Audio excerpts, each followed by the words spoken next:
Hello friends, రేపటి complete episode ఇప్పుడు ఈ వీడియోలో చూడండి. శరణ్య, నీకు ఒక విషయం చెప్పాలి. ఏంటంటే నీకు నేను విడాకులు ఇవ్వాలనుకుంటున్నాను. ఇదిగో డివోర్స్ పేపర్స్. ఏంటండి, ఏం మాట్లాడుతున్నారు? ఈ డివోర్స్ పేపర్ ఏంటి? మీ సంతోషం కోసం నేను దూరంగా ఉంటున్నాను కదండి. అవునా మహానటి, అంటే నువ్వు నా సంతోషం కోసం దూరంగా ఉంటున్నావా?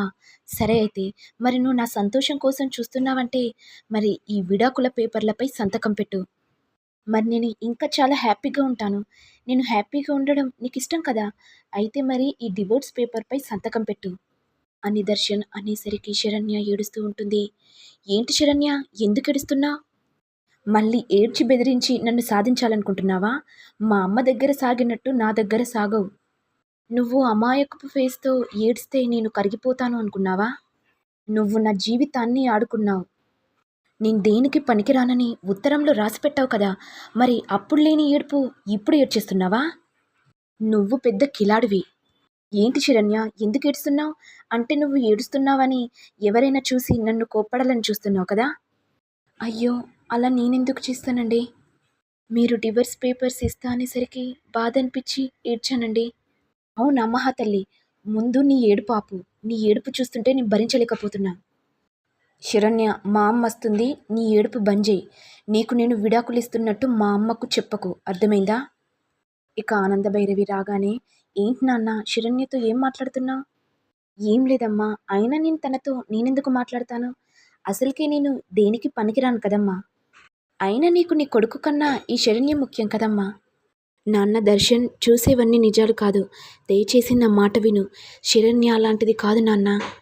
అమ్మా, ఇంకోసారి ఈవిడ మాట ఎత్తకు. నా ఇంట్లో వాళ్ళందరూ నమ్మినా నువ్వెందుకు నమ్మలేకపోతున్నావమ్మా?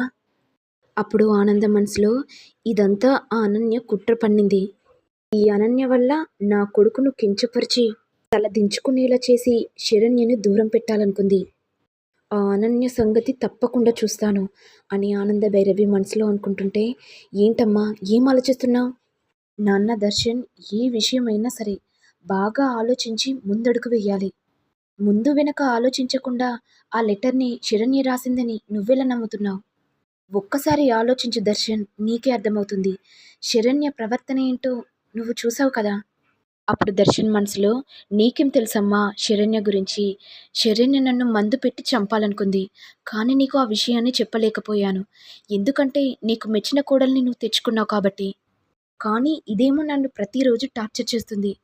ఇప్పుడు నా లైఫ్‌లోకి సమీర రాబోతుంది. ఎలాగైనా సరే శరణ్యకి డివోర్స్ ఇచ్చి సమీరాని పెళ్లి చేసుకుంటాను. ఇన్ని రోజులు మా అమ్మ మాట విని సమీరాని దూరం చేసుకున్నాను. ఇక ఎన్నటికీ అలా జరగదు. ఎలాగైనా సరే అమ్మకు చెప్పకుండా ఇక నేను సమీరాను గుళ్ళో పెళ్లి చేసుకుంటాను అని దర్శన్ మనసులో అనుకుంటుంటే, సరే దర్శన్, ఇక నువ్వు ఇంటికి వెళ్ళేసేయ్. నేను శరణ్యతో మాట్లాడే పనుంది. అలాగేనమ్మా. శరణ్య, ఒకసారి నా మాట విను. దర్శన్ అంటే నీకు ఇష్టమేనా? ఇష్టమే అత్తయ్య. ఆయనకు నచ్చినట్టుగా ఉండడమే నాకిష్టం. తన మాట మీద నిలబడాలని ఇలా ఉన్నానత్తయ్య. మరి దర్శన్ మీద అంత ఇష్టం పెట్టుకున్నావు. మరి ఎందుకు దూరంగా ఉంటున్నావు? ఇంటికి వెళ్దాం రా శరణ్య. అత్తయ్య, ఈ మాట కాకుండా ఇంకేదైనా మాట్లాడండి. కానీ నేను మాత్రం ఇంటికి రానత్తయ్య. అప్పుడు శరణ్య మనసులో, అత్తయ్య నన్ను క్షమించండి. ఒకవేళ గనుక నేను ఇంటికి వస్తే ఆయన నన్ను ద్వేషిస్తూ ప్రతిరోజు కుమిలిపోతాడు. అయినా ఆ లెటర్‌ని నేను రాయలేదని ఎవరు చెప్పినా నమ్మరు. ఈ నిందను కూడా నేను భరిస్తాను. ఎందుకంటే ఆయన కోసం, ఆయన ఇష్టం కోసం. ఏంటి శరణ్య, ఏం ఆలోచిస్తున్నావు? ఎందుకేడుస్తున్నావు? నీ మనసులోని బాధను ఈ అత్తయ్యకు చెప్పు. ఏదైనా ఆపదొస్తే అమ్మకు చెప్తావు. మరి ఈ అత్తయ్య అమ్మలాంటిది కదా శరణ్య. ఈ అమ్మకు చెప్పు, బాధను తీరుస్తుంది అని అనేసరికి శరణ్య ఆనందభైరవి మీద పడి ఏడుస్తుంది. ఏమైంది శరణ్య, ఎందుకు ఏడుస్తున్నావు? ఏం లేదు అత్తయ్య, మంచి అత్తయ్య దొరికినందుకు చాలా సంతోషంగా ఉంది. నేను తప్పు చేయలేదని మీరు గట్టిగా నమ్ముతున్నారు. అమ్మలాగే తప్పు చేస్తే దండిస్తున్నారు. ఇంత మంచి మనసున్న అత్తయ్య దొరకడం నా అదృష్టం అత్తయ్య. శరణ్య, ఎందుకు ఏడుస్తున్నావు? నేనున్నంత వరకు ఎవరు నీకు ఏ కీడు చేయలేరు. ఇలా మాట్లాడుకుంటుంటే ఇదంతా అనన్య విని, అసలు వీళ్ళిద్దరూ ఏం మాట్లాడుకుంటున్నారు? కొంప తీసి సమీర గురించి మాట్లాడుకుంటున్నారా?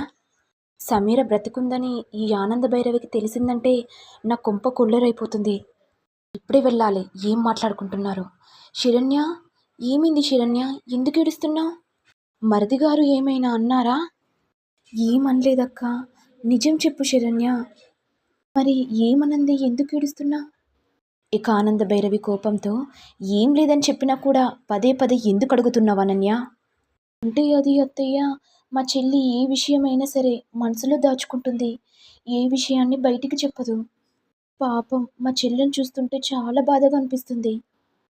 ఇంతలో లీలావతి వచ్చి, అయినా నా దర్శన్ని ఇంత మాట అని మళ్ళీ ఎలా ఏ మొహం పెట్టుకొని వచ్చావు శరణ్య? నా దర్శన్ నీ కంటికి ఎలా కనబడుతున్నాడు?